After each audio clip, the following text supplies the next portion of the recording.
the word that best describes gravel bikes is compromise. A gravel bike isn't quite a road bike, and it isn't really a mountain bike, but by a curious quirk of marketing and design, a gravel bike is in fact a road bike and a mountain bike. And that's what I mean by compromise. Don't expect race-winning speeds on the road, and don't expect full suspension comfort on rough and ready tracks. But having said that, you can roll along a reasonable pace on tarmac, and you can negotiate some pretty hairy track surfaces in reasonable comfort on a gravel bike. And living as close to miles upon miles of forest tracks and footpaths as I do, a gravel bike makes a lot of sense, particularly when I want to load it up with camping gear for a night or two's bike packing.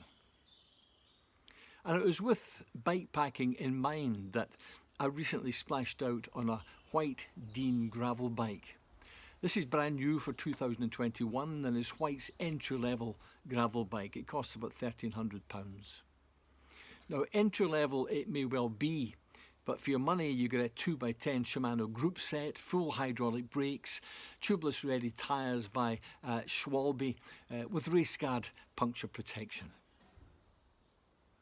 Whyte has a great pedigree in making mountain bikes, and the geometry of the Dean frame certainly reflects that.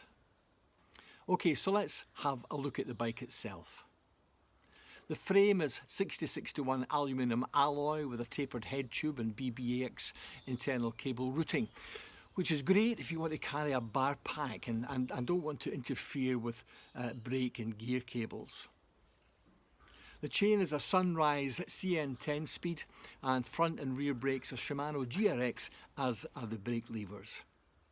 Wheel rims are Whyte RG7, tubeless ready, and as I mentioned earlier, the tyres are Schwalbe G1 Byte 700x40, and there's certainly enough clearance to run a 45 tyre if you really wanted to. I found the tyres to be great in the wet and dry or rocky terrain or rough gravel. In fact, almost everything other than loose sandy terrain. The tyres just clog up with the sand then, and you have to be really, really careful.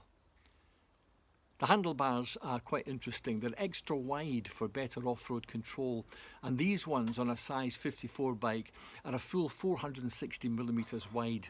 And the reason I like that is because I can get my handlebar bag in between the drops, and it just makes the whole thing feel a bit more stable when you're bike packing.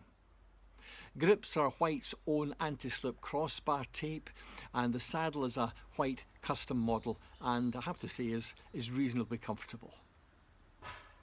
Now, I'm not going to go into full detail about all the specs because you can read it all at your leisure on Whyte's website, which I'll give you down below here.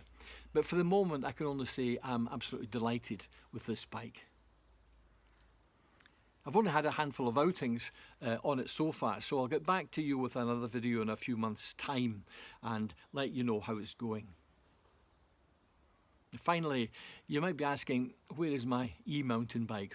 Well, I've still got it and I still love it, but this bike is predominantly for bike packing trips where I can't get access to power points to charge up the battery on the e-bike.